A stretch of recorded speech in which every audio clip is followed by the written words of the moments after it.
One thing that a new real estate investor may easily forget is, why did we get into real estate investing? Why are we not doing what we were doing? Yeah. Or why are we doing it as a side hustle? Or why are we being a real estate investor to whatever level in the first place? Well, my guess is your answer is the same as mine. We were looking for freedom. We were looking for wealth. We want to make our rules. We want to do what we want to do, when we want to do it, with whom we want to do it, for as long as we want to do it, and create the vision of our own life. That's why we got in. We wanted to have the chance to not work 60 to 80 hours a week unless we just want to, right? So one thing that it's easy to forget, and I did starting out, as to why I got into this. Well, when I first started out, I was running around with my hair on fire, trying to do everything myself, keep the marketing machine on, having seller leads coming in, talking to sellers myself, and trying to do everything. And you just can't. You can't scale your business without building your team. If you're a real estate investor and are wondering how to raise and leverage private money to make more profit on every deal, then you're in the right place. On Raising Private Money, we'll speak with new and seasoned investors to dissect their deals and extract the best tips and strategies to help you get the money, because the money comes first. Now here's your host, Jay Conner. Well, welcome to another episode of Breakaway from the Rat Race. And today I have the pleasure of speaking with Jay Conner. Jay has been buying and selling houses since 2003 full time, with profits averaging $67,000. But, from what I heard recently, it's more around the $71,000 kind of profit that he's getting now. And he's doing this business in a town with a population of only 40,000 people. He rehabbed over 300 houses, has been involved in over $52 million in transactions. And for the past 7 years, Jay has completely automated his seven-figure income business to where he works in his business less than 10 hours per week. He raised over $2 million in private money in only 90 days. And he's also a national speaker on the topics of private money, automation, and foreclosure, and the best-selling author of Where to Get the Money Now, which is going to be pretty interesting. And stay to the end of the podcast, because Jay is going to have something where you can provide a link where you can get his book or something for free. So stay tuned. Jay, welcome to the show. Well, hello there, Eric. Thank you so much for inviting me to be on here as your guest and to talk about my favorite subject, which is private money and private lending. So Jay, so when we spoke a little bit earlier, it's population of 40,000 people. I mean, you did 300 houses and all of that. It's like you're basically rebuilding the town. Are you the mayor? No, but I've been told I should run. Well, exactly, right? So what are some of the challenges and some of maybe the advantages of being in a small town and doing your business in that town? Well, let's start with the challenges. If you stay, like my population, total target market area is 40 to 50,000 people. I'm doing 2 to 3 houses a month flips. Now, I do creative financing as well, in addition to private money, but the majority of them are private money. Those that are cash and flips, averaging $71,000 per deal, doing 2 to 3 a month, that math works out pretty good. But one of the challenges of being in a small area, small population, is if you choose to stay in a small area, then that's going to limit the number of deals that you can do. But at 71 grand times 3 a month, then that's good enough for me, right? I don't feel like I need to branch out into other areas. So that's the challenge. You're going to be limited to the number of deals that are available to do.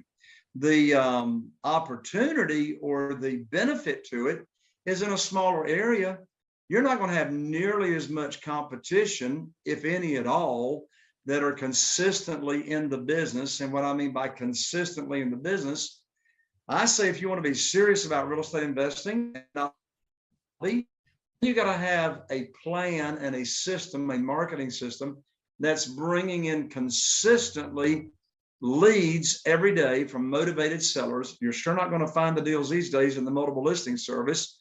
Most of your leads are going to come from what we call off market or for sale by owner sellers. So you got to have a marketing machine in place that are bringing those consistent leads in.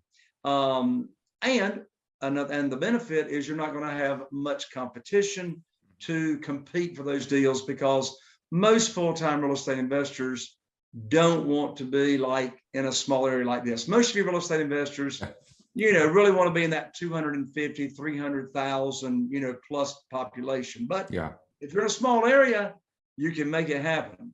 Mm-hmm. Yeah, that's true. I mean, for me personally, where I invest in MSAs, the metropolitan areas that are around 1 million to 3 million. That's kind of where my sweet spot is. I don't want to be too big, because then I don't want to compete with these guys. And then too small, I'm always afraid that I'm not going to have the enough opportunities, enough deal really to sustain kind of what I'm doing. And I'm doing about, 20 deals a month. So we're buying 20 to 30, and then we're selling about 15 to 20 a month. So we have to have some volume. But this is great. I mean, you got to have some volume, because you might have a little overhead. I'm not sure. Yeah, a little bit. Yeah, exactly. And my profits are also not $71,000 per deal. So maybe I'll have to rethink my strategy.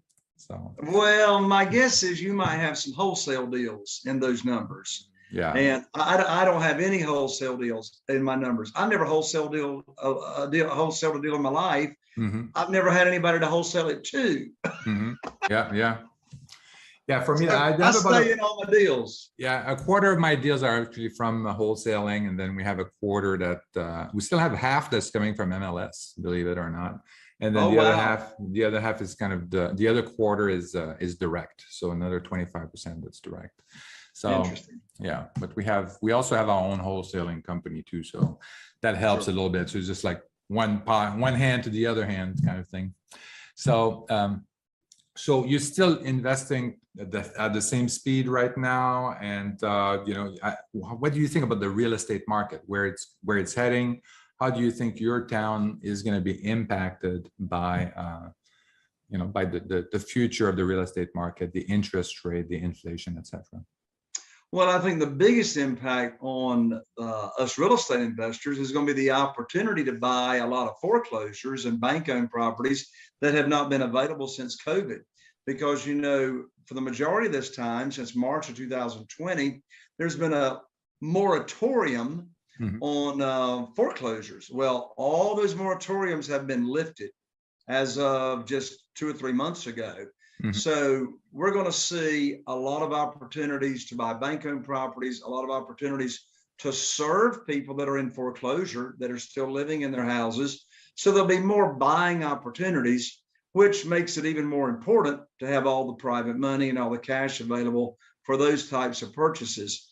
As far as mortgage rates, interest rates, and that kind of thing, as we've seen over the last few months, they've gone up at a pretty crazy rate. And prices of real estate, how do those two variables play in with each other? Well, it's going to be sort of market specific. So, for example, here in Eastern North Carolina, particularly in my area where I live, there's still no inventory in the multiple listing service, as opposed to your area where you're investing, you're buying houses out of the multiple listing service. Well, in my area, when something hits the market in the multiple listing service, it's gone because there's no inventory. And even with the rise in interest rates, I've never seen, Eric, so many all cash offers with no appraisal contingency ever before, as I have in the last year. I think we'll continue to see that. I think part of the reason is there's more money and liquidity on the street than ever before. Regardless of what someone's political affiliation is, it doesn't matter. The fact is, the current White House administration has printed more money in the basement of the White House in its current administration since any other administration before. I'm not saying that's good. I'm not saying that's bad. I'm just saying it's a fact. There's so much liquidity out there. And when we borrow private money, we borrow a lot of private money from individuals that have retirement accounts in their self-directed IRA accounts. Listen at this number. Prior to COVID, there was $18 trillion in cash in people's self-directed IRA accounts that was available to loan to us real estate investors. Today, you know what the figure is? $31 trillion. Oh my God.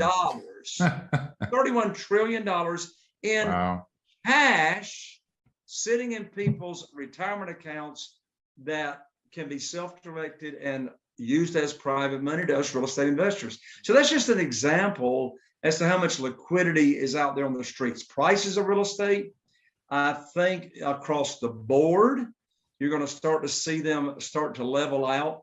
Now, some people say we're in a recession. I'll give a quasi answer to that. Are we in a recession, generally speaking? Yes. Are we in a real estate recession?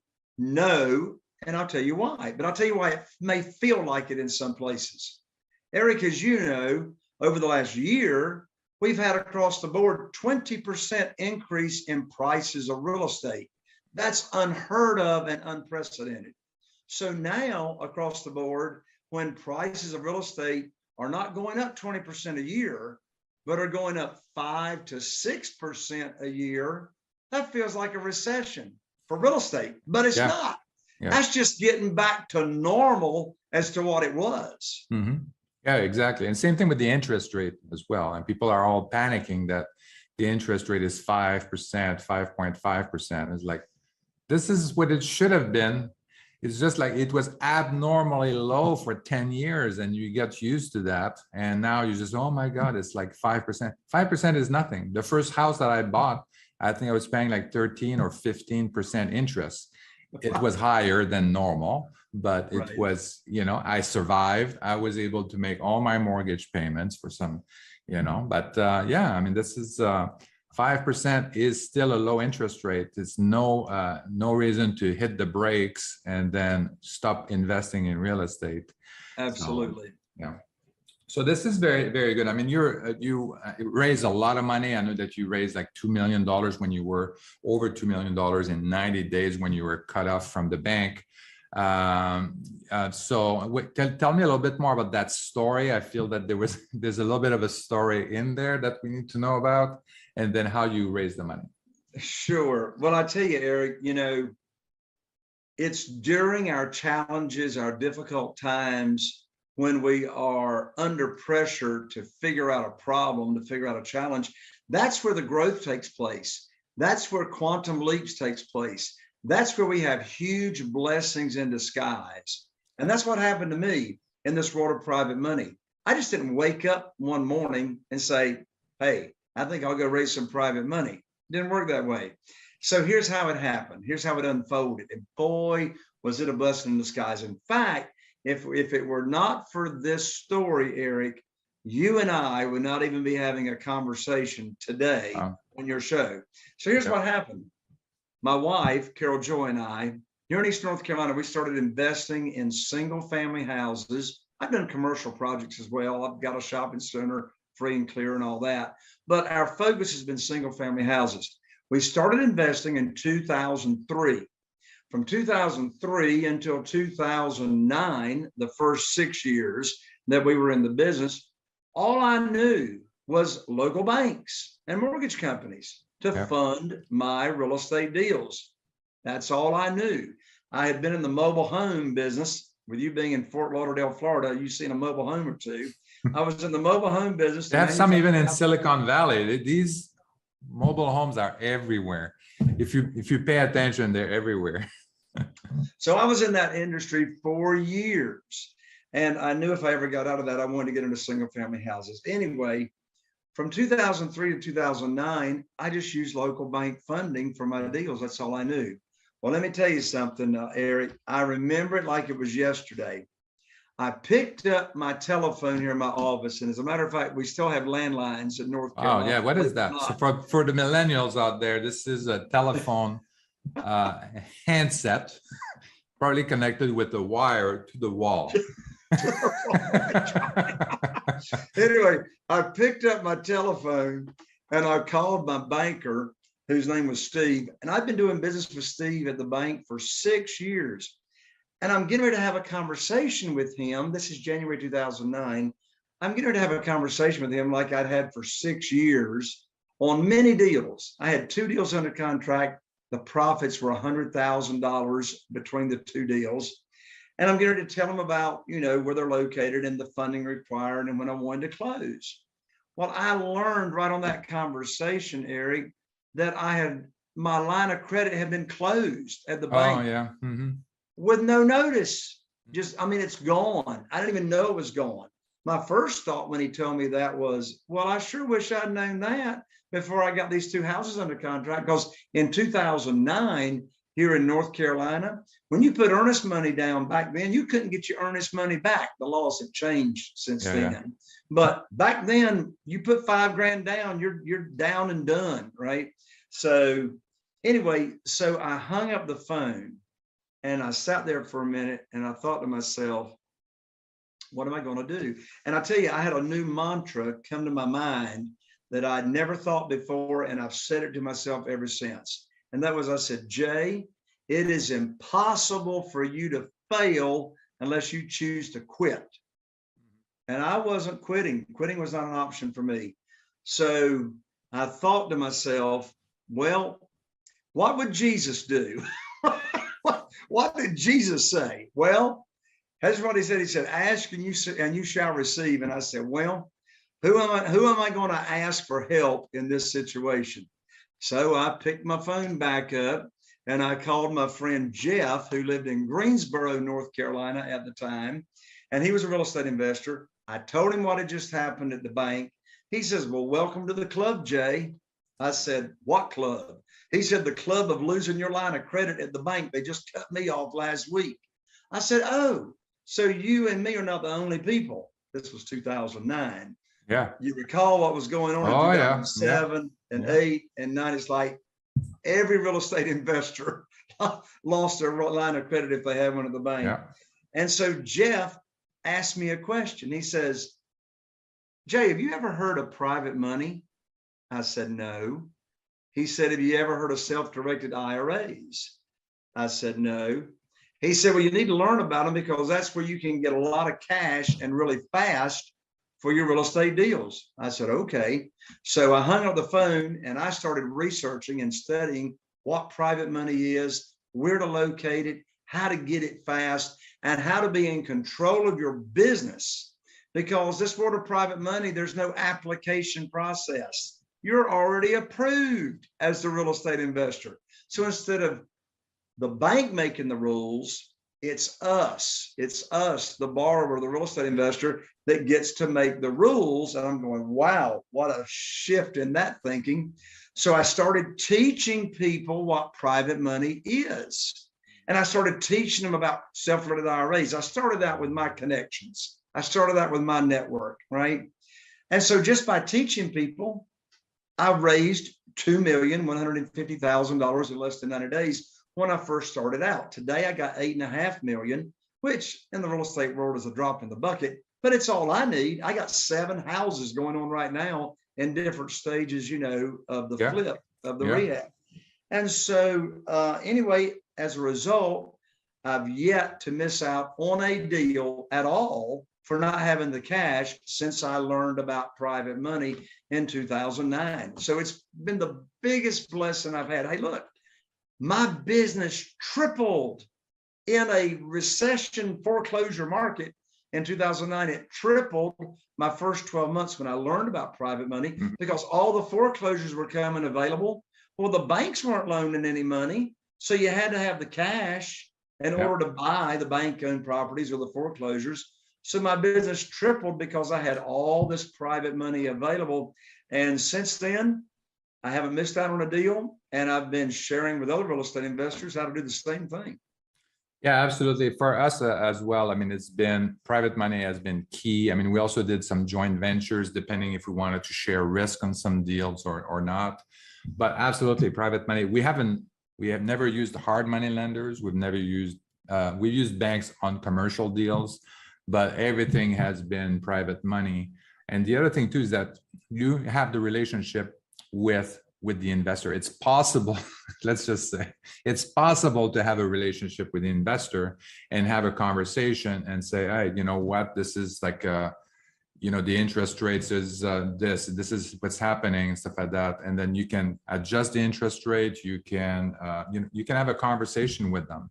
Once you deal with the bank, it's very hard to have a conversation with them. They also have regulations. A lot of things are out of their hands as well, in terms of regulations and stuff like that. And we had a couple of banks that were lending to our investors to buy the house, and that would all of a sudden say, I'm sorry, I can't lend on any more of your deals. And we're doing like 15 to 20 deals a month.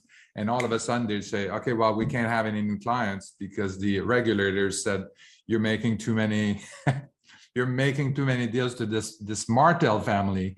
And then I said, oh, what? No. So then we had to find alternative banks and stuff like that. So yes, it's pretty private money. I mean, I absolutely agree with you. This is the best thing that you can do. Well, it puts you in the driver's seat. I mean, you just mentioned right there, Eric, that's one of the big benefits of private money.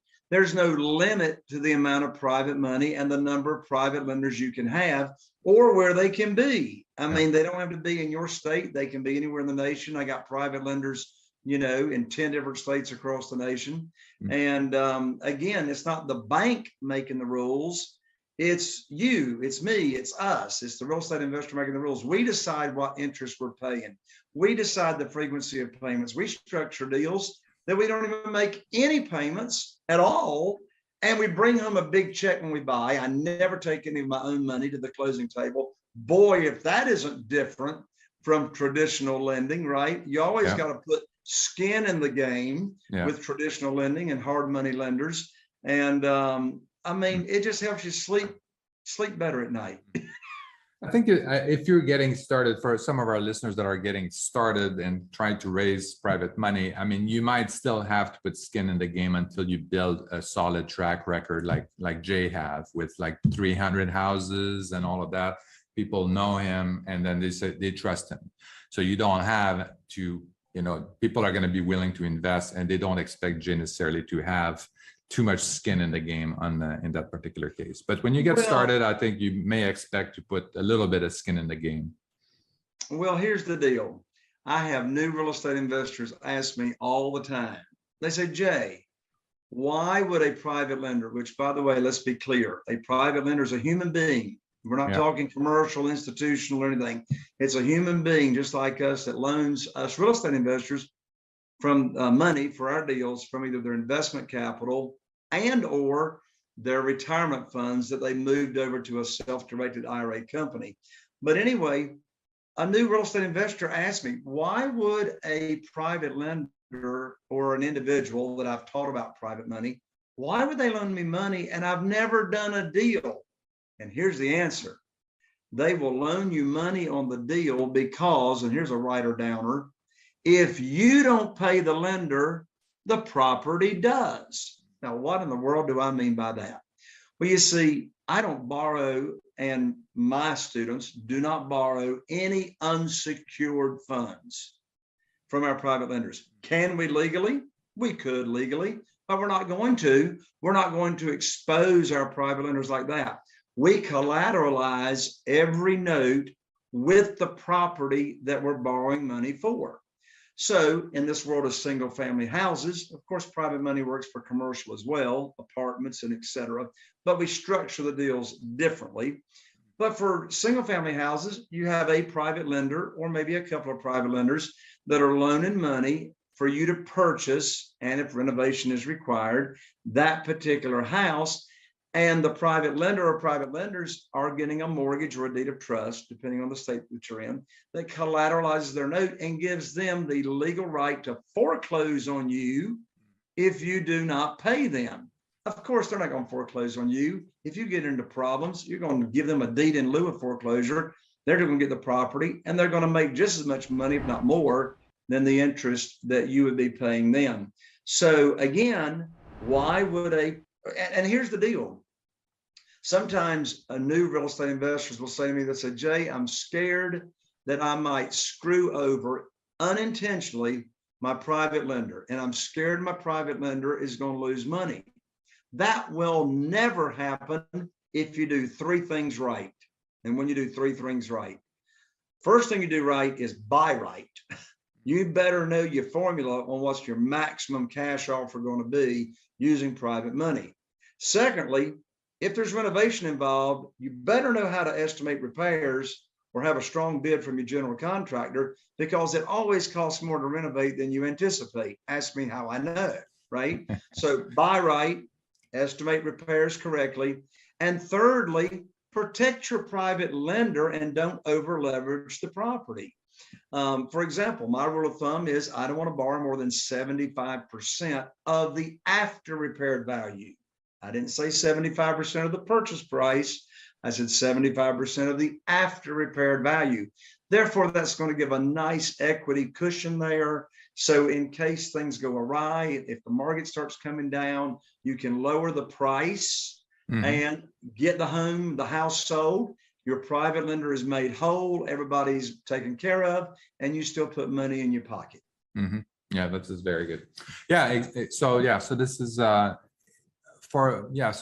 as the one thing that I want to say is that once the way that the investor is protected is basically having this lien on the property, and then if something happens and then they have to foreclose on the house, they could do that.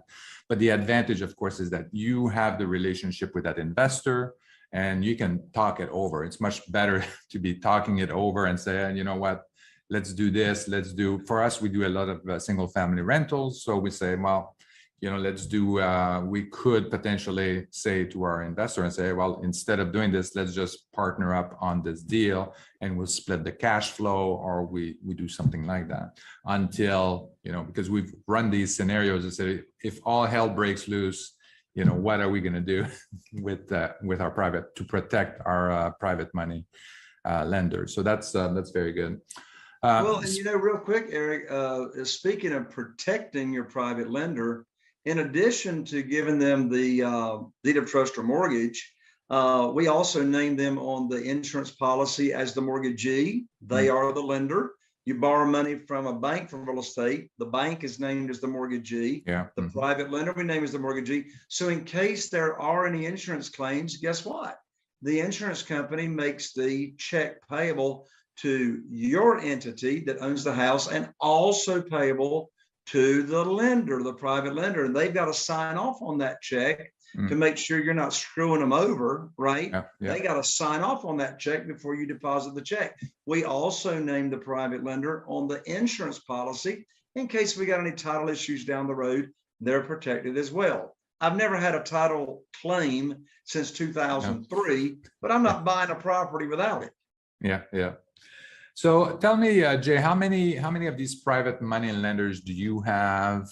What is the average amount that they're lending you?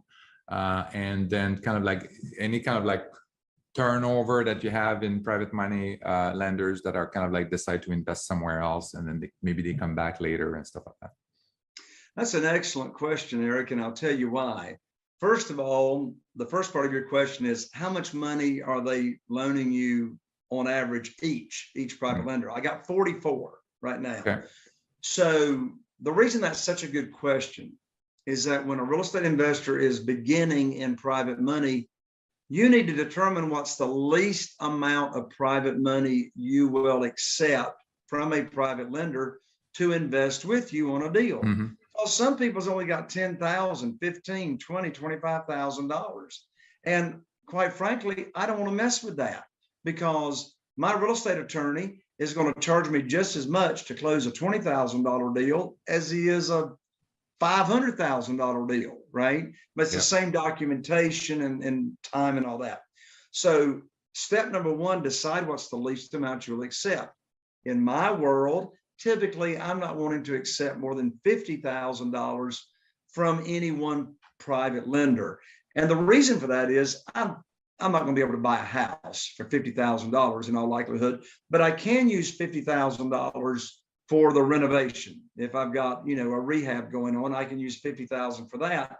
in a junior position, a second position, collateralizing that note underneath the primary private lender. So as far as range goes, I have private lenders that have $50,000 with us. I have private lenders that have $750,000 with us, and everything in between. I just had a new private lender come on 3 weeks ago with $300,000. I had a new one come on the other day at $150,000. So everything in between. Mm-hmm. So when you cash out, they never want the money back. They don't want the money back. They say, no, can't you just keep the money? Can't you keep the money? Well, the answer is no, I cannot keep your money unless I have a property that I can collateralize your money with. Mm-hmm. So that's the range. You know, do they go and come? By and large, no. When you have a private lender, typically that private lender is going to be with you for many, many, many years. I'm thinking right now, the majority of our private lenders, like 80% of them, have been with us for years, and they don't plan on going anywhere. And I'll tell you why. Or ask a question. Where in the world else can they get these kinds of high rates of return safely and securely? I'm paying my private lenders 8%. Sometimes we'll structure the deal where there's no payments at all. If they want payments, we'll pay monthly, we'll pay quarterly, but we pay interest-only payments. And that's a win for the private lender, and that's a win for us. It's a win for the private lender, interest-only, because they make more money. If we're paying principal and interest, we're paying down part of their investment amount. Therefore, they don't have all of their investments staying with us. It's a win for us because interest-only payments helps your cash flow. Interest-only payments are smaller than principal and interest. However, when you go to cash out on that property, you'll still be owing the total principal loan amount at the time of cash out. Yeah, so same for us. I mean, we have very little turnover on the private money lenders. Normally, they basically want us to keep the money and then to turn it over to the next properties. We pay all our private money lenders, we pay them monthly, interest only. So every month is a reminder that, they're making money with us. And but they forget about how much money they lent us. They just get the check and then they're happy with that. And so that's very good. So I would say like 95% of the private money lenders are staying with us. Sometimes they back out, they get their money out in order to buy single family rentals from us. So it's kind of that's kind of interesting to see that we have a few of our investors, that large investors, that's what they did with us, and they decide to go and get the single family rentals. Another thing you mentioned is also, I mean, when you get money from a bank, they're in first lien position. And then you want to get a private money lender to go on top of that in second lien position. The bank won't allow that. Most banks won't allow that. But that's why I don't borrow. That's why I don't borrow from the bank. Exactly. So when you borrow from private money lenders, another advantage is that you can have one large investor do the first position, the first lien, and then you can have a second private money lenders come on top of that in second lien position for the repairs or whatever is needed.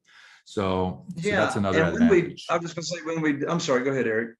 No, that's all. Yeah. Yeah, I was going to say, and that's why there's this thing that's very, very important called total loan to value. Total loan to value. So what is total loan to value? Well, as Eric was just talking about, when you have a private lender in first position and another private lender in second position, you want to add both of those loan amounts together. That's the total loan amount, and divide it by the after repaired value of the property. And we still don't want that to exceed 75%. Here's a quick example. Now, the numbers I'm going to use are very, very small. These numbers will not apply in California. I mean, in California, you can't even buy an outhouse for $200,000. But anyway, that's not even the down payment. It was not even a toilet. So anyway, let's say you got a single family house with an after repaired value here in Eastern North Carolina of $200,000. Well, that's the after repaired value. Well, let's say I buy it for 100,000, which is very common. I buy houses that need rehab, renovation at 50% of their after repaired value. So after repaired value is 200,000. Let's say I buy it for 100. Let's say the renovation is going to be 35,000, just for conversation. Well, I can have a private lender in first position at $100,000, for example. So they're in first position at 100,000.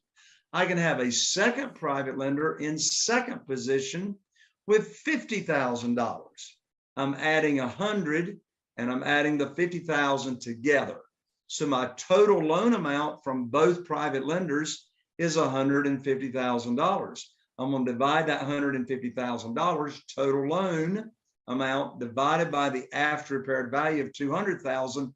There's my 75% total loan to value of those two private lenders in correlation to the value of that property. Exactly. And I think if any of the listeners are interested in becoming private money lenders, I mean, this is what the kind of investor that you want to be working with. You want to have, Jay is very, as you can see, is very prudent in how much leverage he is using against each property, and you make sure that his investors are protected. So this is exactly the kind of situation you want to be in as a private money lender. So you feel that your investment is safe and secure for multiple reasons, and that even if you have the economy goes down or the real estate market crash and the property value goes down, then your money is protected. All right. So this is very good. So this deal that you mentioned is 100K and then 200K after repair value. Is that a typical deal for you in North Carolina? It was prior to COVID. No, yeah. So our median price prior to COVID was $225,000. Median price for single family house here in our area. Today is $300,000. Oh, wow. And you're buying them at 50% of your ARV? If there's major renovation involved. You know, Okay. here in our area, there's no inventory available. So if the house is in good condition, if they put it in the multiple listing service, they're going to be able to get full retail pretty quickly. Mm-hmm. So we still buy what I call pretty houses that don't need much renovation. We'll buy a lot of them on terms, creative mm-hmm. financing, seller financing, subject to the existing note. Well, those people are motivated to get rid of debt, to get some debt relief. Yeah. So we'll buy houses that don't need hardly any renovation at all. Here's my rule of thumb, Eric. When buying with private money or all cash, of course, that's the majority of the cases. It's been my statistics over the years after reviewing thousands of property lead sheets, information from off-market sellers, only 13% of those people will sell to me creatively. What do the other 87% require? All the cash. That's why the private money is so important. But as I was saying, here's my rule of thumb. When I'm buying all cash with private money, and particularly if a renovation is involved, I'm going to cash out. I'm not interested in renovating that house a second time by selling it on terms or selling it on rent to own. But when I buy on terms, subject to the existing note, seller financing, whatever, when I buy on terms, it's very easy to sell on terms, meaning I buy creatively and then I can sell on rent to own or lease purchase, one and the same thing. That's the most profitable way to sell a house. It's about building long-term wealth, because the longer you own that house and you got a rent to own buyer in it that's making all the repairs, the more profitable that property is going to be. So it just depends on how you buy, depends on how you want to sell.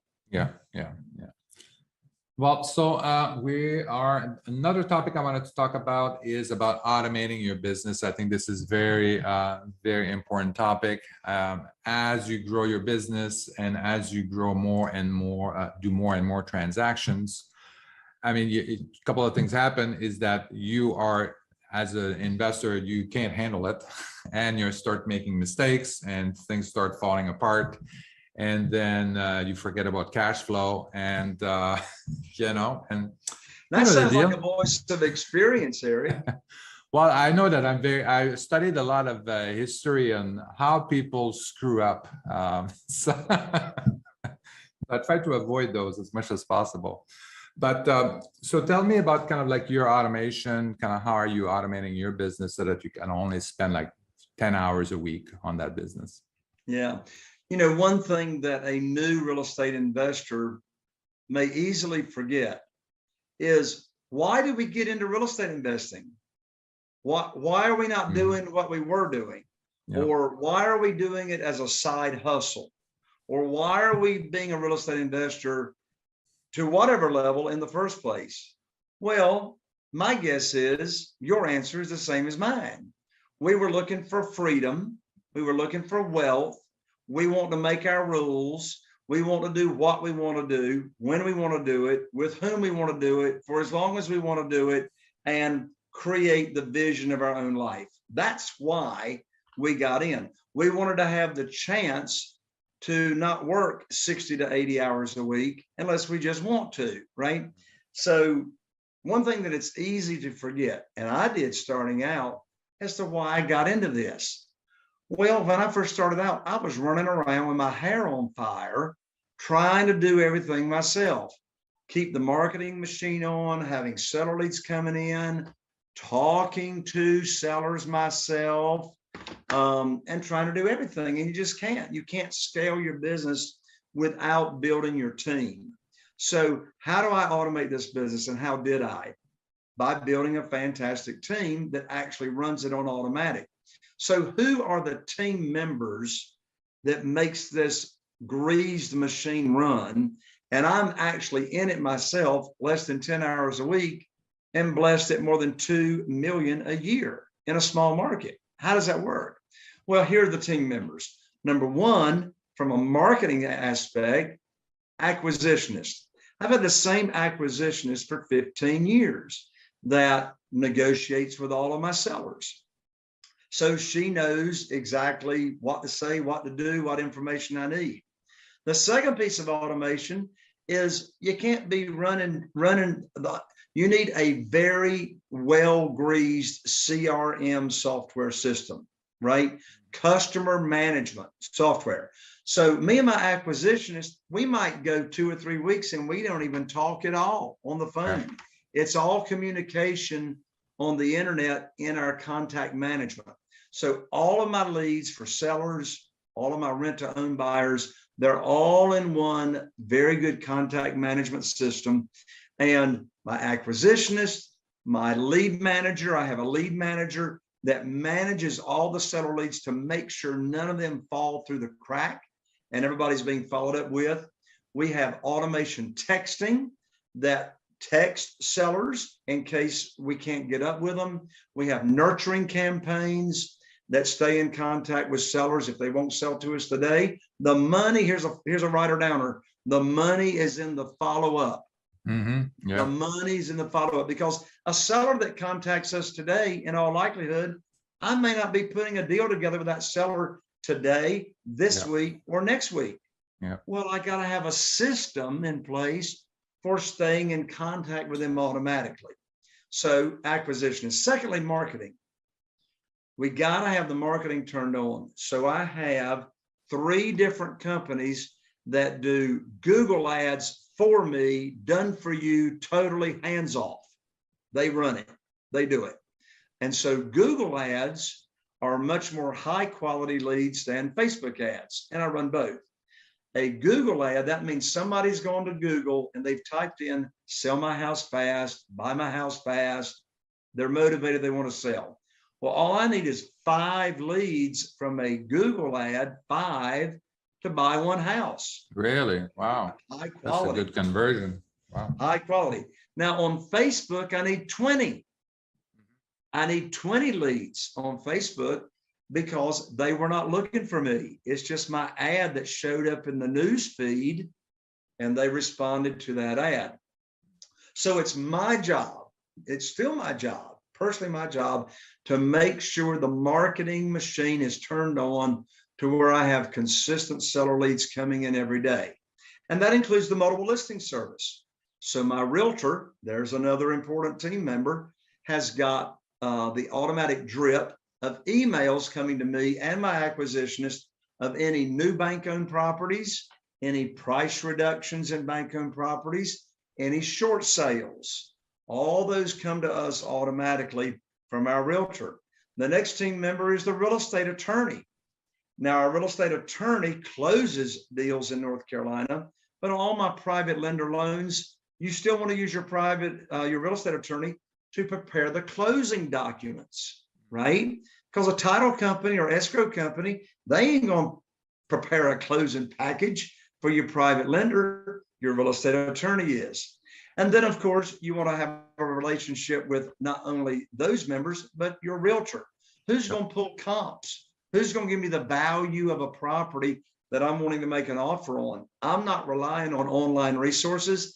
I want my realtor to give me my CMA, and I'm going to have my comparable market analysis on any property I'm making an offer on in less than 24 hours. So automation, CRM, team members, runs it on automatic. What about on the sale of the property, on the selling side? So that the realtor handles that, or? Yeah, so I don't wholesale deals. So if you're in the wholesaling business, you better have dispositions lined up for your wholesale business to put that property out there to other real estate investors that are going to take it down. In my case, I'm going to sell properties one of two ways. If I bought it creatively and I'm going to sell it on lease option or rent to own, my acquisitionist is now going to put on her sell rent to own on that property. Okay. So we just put an ad on Facebook Marketplace and it's gone like that. We'll put an ad on Facebook Marketplace in groups, yard sale groups. And the last one we did recently, in 24 hours, I had 71 people respond to my Facebook ad. Now, this is free. It's free. Yeah. It's free. You just put your rent to own house that you got available in Facebook Marketplace. Yeah. Boom. Got to put pictures, nice pictures inside and out. And if I'm going to sell it in the multiple listing service, of course, my realtor takes care of that. Yeah. Okay. Well, this is very good. Well, so Jay, I mean, we ran out of time. Actually, you're good conversationalist. So it was very easy talking to you. But before we go, I think we had a little bit of a promise to our listeners that you had a gift for them. So tell us more about that. I do. I tell you, Eric, I am so excited about this new private money guide that I just finished writing, and I'm going to offer it for free, absolutely free to your audience, and they can download it. And the name of it is 7 Reasons Why Private Money Will Skyrocket Your Real Estate Business and Help You Build Incredible Wealth. Anybody that wants private money on the fast track, never miss out on a deal because you didn't have the funding. You can download this right now at www.jayconner.com/money guide. That's jayconner.com/money guide. It'll put you on the fast track to private money. Okay, that sounds good. Well, thank you very much. Thank you for sharing that with us. And Jay, so thank you for being an amazing guest. And if some of our listeners have a great story that they want to share, make sure that you can ask me to be a guest on my podcast by going on marteleric.com, and there's a link in there to say be my guest. And then you can fill out the profile, and then we'll get to you if you have a great story to share related to financial freedom, real estate, and legacy for your children. So Jay, thank you very much. Thank you for being part of the show. Really appreciate it. Eric, thank you so much for having me on, and God bless you. Thank you for listening to Breakaway from the Rat Race with your host, Eric Martel. If you want to share your story and experience with our listeners, please message us on Facebook at Breakaway from the Rat Race. Also, please subscribe to our YouTube channel and our podcast on iTunes.